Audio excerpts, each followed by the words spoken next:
Welcome everyone to arguably the most exciting matchup thus far of PogChamps. It's the finale of Group A to determine who wins it and who gets second place between Sardoche, who's rated 1450, and Benjyfishy, who's nearly 1300.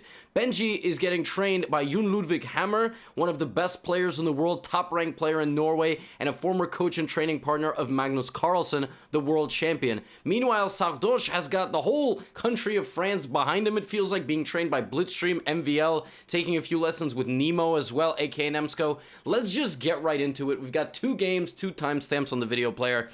Let's just go. Benji begins with knight f3. What 1240 do you know that plays knight f3?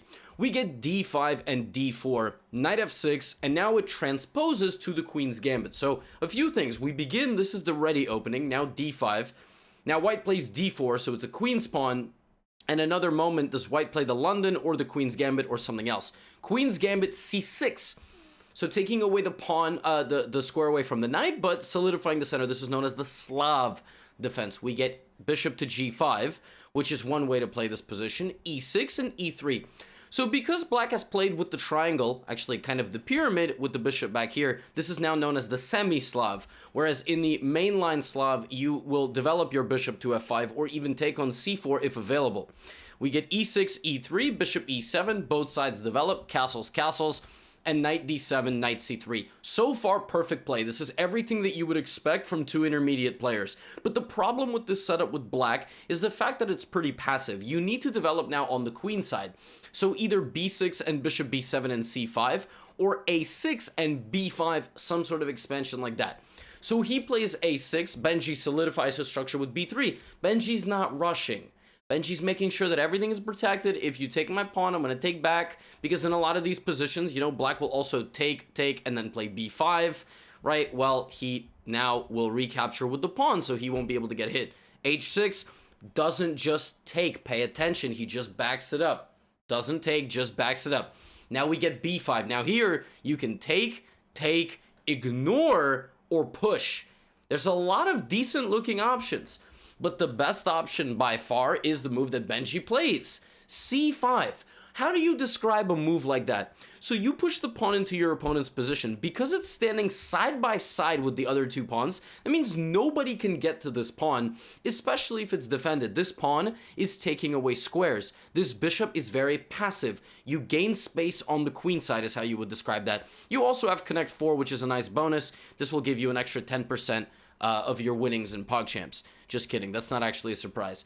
Rook e8, and now we get knight to e2. So the first kind of big decision of the game from Benji. What does he do? Does he continue to advance with his pawns? Does he break in the center? Does he bring the bishop back to control the diagonal? So the best plan here for white is to focus on the side where you have more space. That means playing b4 and a4. Right now, the best move for black is to immediately fight back, because if you don't, then I'm going to go a4 and I'm going to attack you. I'm not looking to lock the position. I'm looking to stack the pieces on the A file and break through that side of the board, because that's where I have an advantage. I'm going to bring my bishop back to see the entire opposite side of the board, and that's where I'm going to play. Notice, I am not going to play in the center. The person with more space and a dominant control of the position doesn't want to open the position, because then black will also, and when the center explodes like this, it helps the guy that had no space before. Or the girl, but in this case, Sardoche. I just combined Sardoche and Sardoche, and I said Sardoche. I don't even know what I just said. We're going to keep on moving. So, Benji plays knight e2. This is a piece reroute. He's going back to move this knight somewhere else. But Sardoche is very sharp. He immediately jumps in with the knight, and Benji has to trade. And now a big decision. Should you take or should you not take? And Benji chooses rook c1. So just improving his rook, defending this. Right? Very good game so far. Now we get knight f6, just improving as well. But when the knight moved to f6, it gave away the e5 square, where it used to monitor. I wouldn't even think here. I would play knight e5 and then use the recently freed up square to attack and kick this knight out. It's a constant struggle here between pieces and pawns. This knight doesn't have a lot of squares, so I want to kick it out. Benji plays knight f4 because that was the continuation of his plan, and Sardoche plays a5. He takes a little bit of space. Again, a great opportunity now for Benji to play knight to e5 and attack the only weakness in black's position, but Benji plays a4. This is not a bad move if black were to take. because then you have the diagonal. Maybe you're going to get in on the queen side in the future, take the open file, not right away because of fork, right? Because the fork, always be careful what they can attack as well. But Sardoche plays a great move. He plays the move b4. And now the pawn and the knight dominate the c3 square. So the queen side has been officially shut down. We're not going to get any more action on the queen side because white allowed black to stabilize it. But still there is a big weakness here, and Benji sees that immediately. So now Sardoche plays bishop to b7. At this point, I am ready for f3. Beautiful. I mean, just absolutely, it's a great game. Just truly, like, can we just take a moment to appreciate how good this game is? White in this position after knight c3 and queen up one square, white is considered a little bit better. Why? Well, we start with we start with the hierarchy. Number one, who's up material? It's equal. Number two, whose king is safer? I mean, it's probably roughly equal. Yes, white has a bit more activity, but that's the third criteria. Who has more active pieces and who has more space? It's white. White controls more squares on their opponent's side of the board, and really that like 3 and 4 go together. 3 is piece activity and 4 is who's got more space, who's got better pawn structure. It's a very close position. You guys always ask me, how do I play close positions? Close positions are determined by how many pawns there are on the board, because they're the fence. We got 8 pawns each. There's been one trade, and it's been of dark squared bishop. So knight d7 is an excellent move. In close positions, you need to kill your opponent's most active piece. Sardoche brings the knight back, and so does Benji. The problem is Benji does it in not a great way. I don't like this so much because he has a chance to split his structure. He can maybe take on d7 and then come back, because as you notice, what happens in the game is his structure gets split. It's a little bit tough to play this, but it's still good for white if white plays this the right way. Now, black should maybe look for a break of their own. This pawn is a target. Now here, Sardoche embarks on a completely mind-blowing journey. He plays the move rook a7, which looks like he's just trying to show his opponent how rooks move, but he's trying to play bishop a6. He sees the activity of white's bishop and wants to add 2 rooks before playing bishop a6. Insane. I mean, like, what? That's like very clever. And to be honest, the best plan here for white, after the rook goes to a7, Benji plays the best move. If we look at this position and we look and we go, okay, well, in a closed position and in any position, we've got 3 sides of the board. We have the queen side, the middle, and the king side, right? Okay, well, there's nothing going to happen on the queen side. I mean, we can anticipate this is coming. We're not really going to play down the middle. I mean, how do we play down the middle? You can go, oh, I'm going to go e4. They're going to bam, bam, I'm going to mate him. I'm so smart. Yeah, but wait a minute. Why do they have to take you? This is not checkers. If it was checkers, they would have had to take this pawn and lose their queen a long time ago. So they don't have to take you. In fact, what if they just ignore you? I mean, what if they push? But also, what if, I don't know, they just go here? Like, okay, and you take, and I don't know, they take with the rook or the pawn. I don't like, they're not going to let you just take, right? So you could play down the middle, but it's not going to improve your position. Benji plays f4. Why? Strengthening the position, and it's all about the square that you've just freed up. Let me just flex on y'all with this blue coloring here. It's about this. It's about the fact that you've locked the center, and if you want to attack somebody on the same side of the board, and sometimes on the opposite side, close the center. Close the center. I hope this wasn't like a vulgar sign in another language. The world is such a big place. I don't know, maybe I just told someone to, you know, go do something not so nice. So rook a8 and f5. So Benji pawn storms because the rook has departed the king's safety. But it would have been a little bit better here to maybe be a bit more patient and mobilize with the queen and the rook, because the problem is, again, and this is why I didn't like splitting the pawns, you have split pawns, they could both be weak. Benji has to play rook f5. The problem with the move rook to f5 is the fact that there are no more squares of this for this rook to go. And the rook needs to move, and you will lose your center pawn. A more precise way to do this, a really difficult way to do this, is to bring the bishop back. Why? Because the difference between winning the pawn like this and winning it with the move g6 is the fact that in this position, you have weakened your king. That is the difference. You've pushed the pawn in front of your king. And that could come back to bite you. So, Benji's lost the pawn, right? He's slightly worse. So what does he do? Time to switch the play action. We're going all the way over here. Black is busy defending. So now Black plays the move, rook to f8. But that doesn't guard the pawn at all. Because again, that pawn that just moved up to attack the rook is in the line of sight of the bishop. And Benji snatches it immediately. Sometimes when a rook is defending a pawn and you've got pressure on it with rooks or a queen, on the other side, the rook doesn't have sufficient defense. The rook only is guarded by the king. So the rook is guarding a pawn, but the pawn can't move. And it's an illusion that the black rook is safe over there on f8. But Benji all of a sudden gets hit with this move. Sardoche finds this nice idea that he was planning, and Benji could just move the bishop back, but he forgets. He forgets that he could move the bishop back. Sometimes we do that. Wesley So did that a couple weeks ago. We just forget where the bishop could go. So queen f2, bishop f1, queen f1, and you still can't take. So Sardoche plays queen e7, Benji plays bishop h5. Now, at this point, Sardoche is winning by material. But what do you do when you are winning by material? What do you have to do?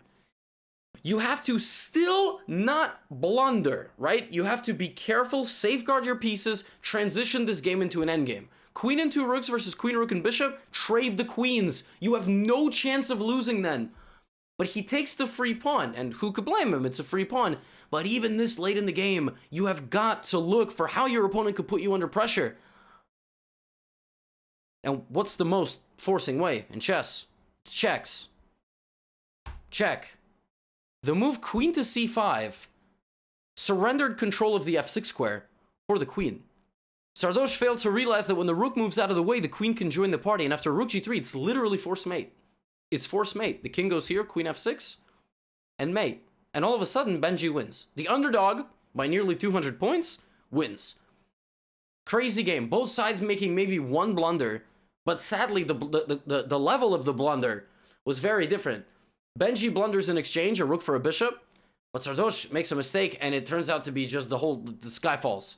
And it's tragic. Sometimes chess is like that, and you just want to go and take your whole monitor and just throw it out of a window, or throw yourself out of a window. But I should give you the disclaimer, you should do neither of those things.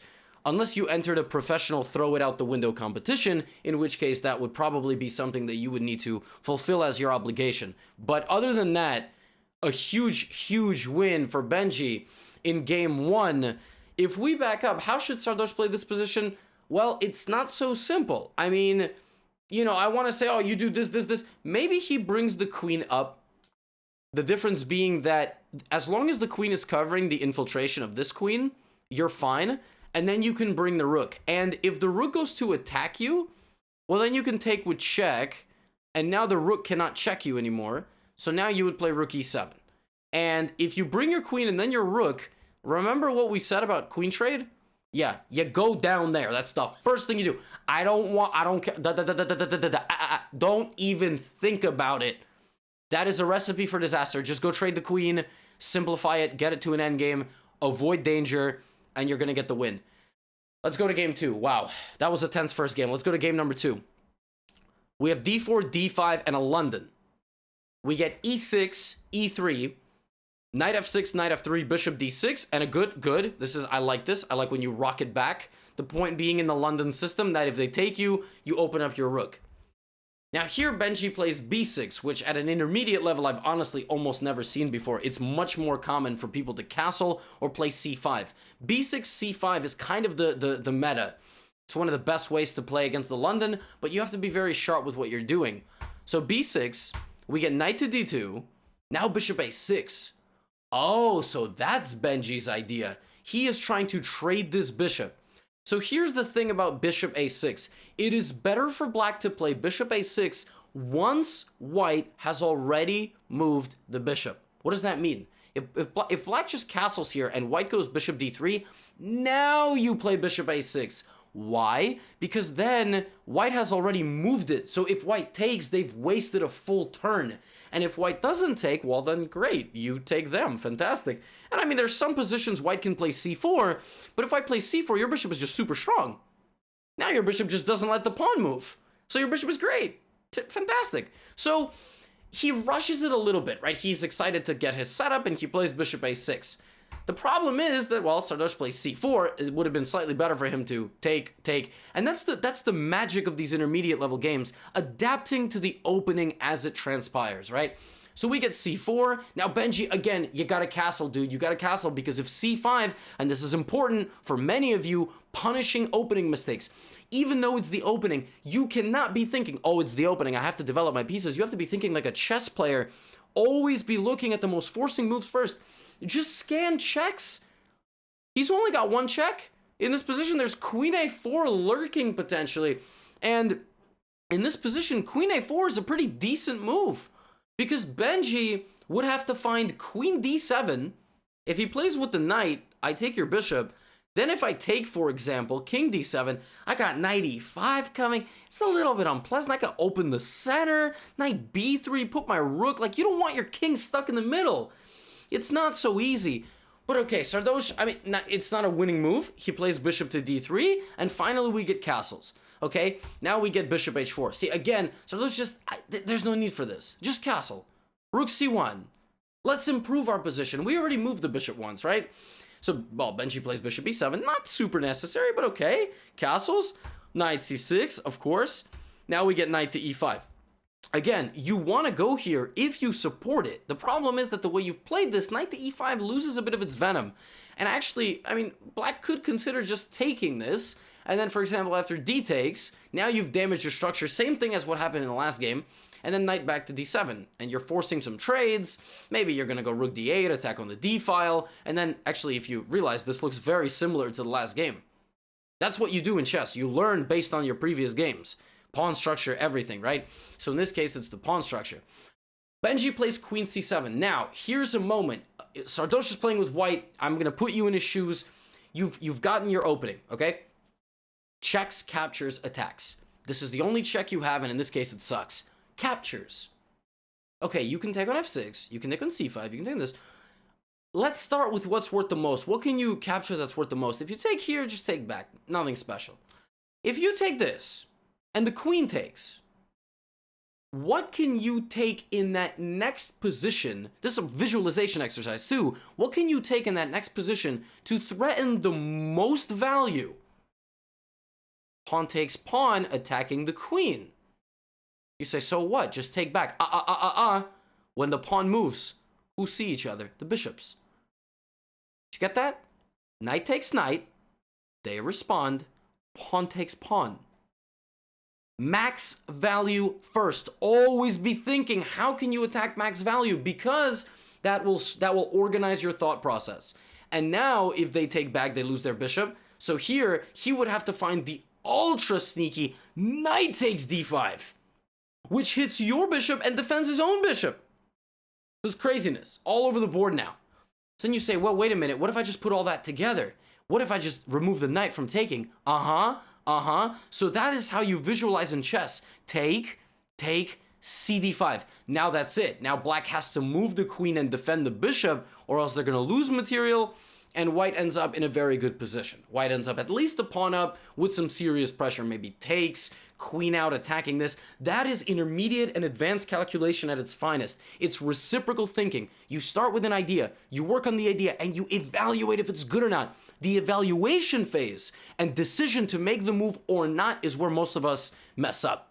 Because we see it, but we go, but it turns out it was good. Or we see it, we go, yes! And it turns out we hung 7 bishops. So, in this position, Sardoche should have taken a moment, but look, he goes back, and this is what hurt me, because he just went there, and it shows you kind of a bit of a scattered thought process, right? He's like, I don't want to lose my knight, so I'm going to go back, but there's no cohesiveness. It's a bit lacking, right? It feels a bit one move at a time. Well, Benji, responds obviously very quickly. He doesn't want to be under pressure as well. Now knight f3, and we get dc4. So he clarifies the situation in the center of the board by taking, right?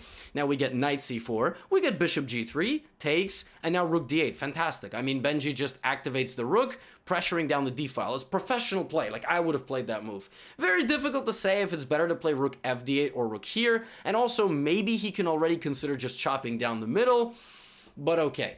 Rook d8, bishop to e2.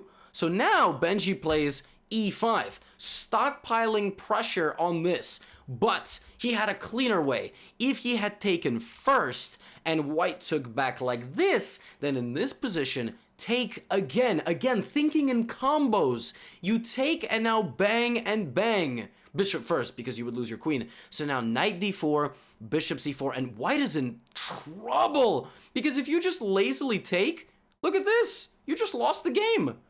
Your knight can't be guarded. You can't move it.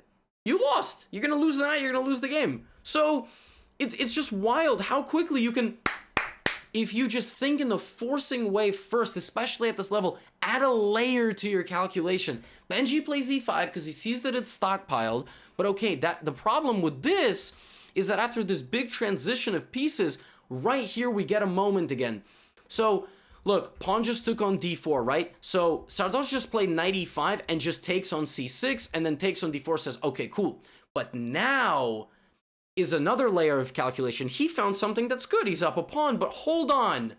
Okay, you see that, right? You see that. Does that mean that you play it? No. Pause for a moment. The third layer of forcing moves: checks, captures, attacks. How can you attack something? Start with that high value. Queen, no one's gonna attack a queen. Rook, no one's gonna attack a rook. But wait, bang, bang. Rook over.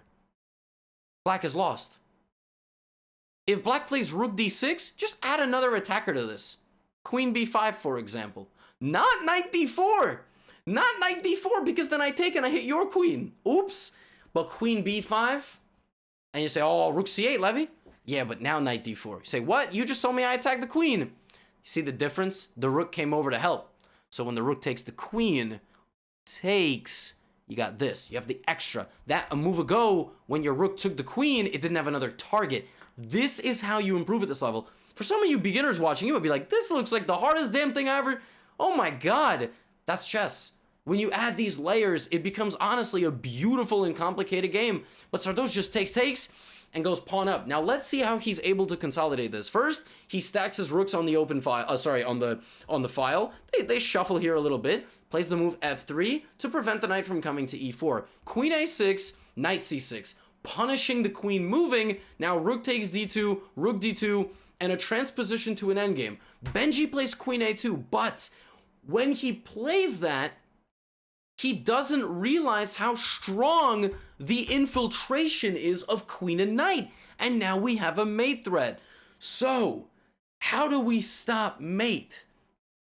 Well, if we move the g, we can't move our king. We can check, but the king just goes here. That's the first thing you look at. King just goes there, there's nothing. Well, if we move our g pawn, it's still mate. Okay, if we move our f pawn, it's still mate.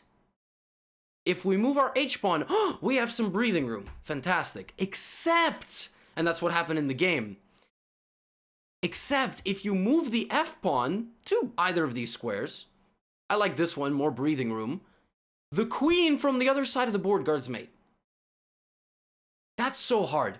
That is so hard. And if you take this, it's poisonous. Why? Don't take it. Look for checks. Bang, bang, bang. Queens are so powerful. That's why I like f5. I think f5 is a really tricky move. And then you bring the queen back and it covers everything. In the game, Benji was like, I can't move my f-pawn, I can't move my g-pawn, so I go here. And it's mate in 3! It's mate in 3! Queen g8, king h6. This is why before you take anything, you look for check. Check, here, mate. Not so hard. Check, here, mate. It's mate because everything is covered. But Sardoche rushed it. He played queen g8, and then he just played a little bit too fast at the most critical moments of the game. And then this happened. Tragedy. 2 blunders in 2 games. One losing a queen, one losing a king. I feel so bad because in this game, he deserved it. I mean, you can argue, okay, you don't deserve it until you win it. But I feel so bad because in chess, you can blunder. But ultimately, some blunders, you blunder in exchange. But in these 2 games, Sardoche had the most tragic of blunders. And he loses 2-0 to Benjyfishy. But he is such a good player. His openings are so solid. He just has to slow down at the critical moments and review the forcing moves. Both of them have to do that. But to be honest, Benji played up to the 1400 level in these 2 games. He's an exceptionally talented kid, and his work with Rainn Ludwig is paying off. He wins Group A, and now because Sardoche is on the other side of the bracket, if the 2 of them go through, they might meet in the finals. What an epic day of games between these 2, and I'm so excited to share them with all of you. And, well, I'll see you in the next PogChamps recap.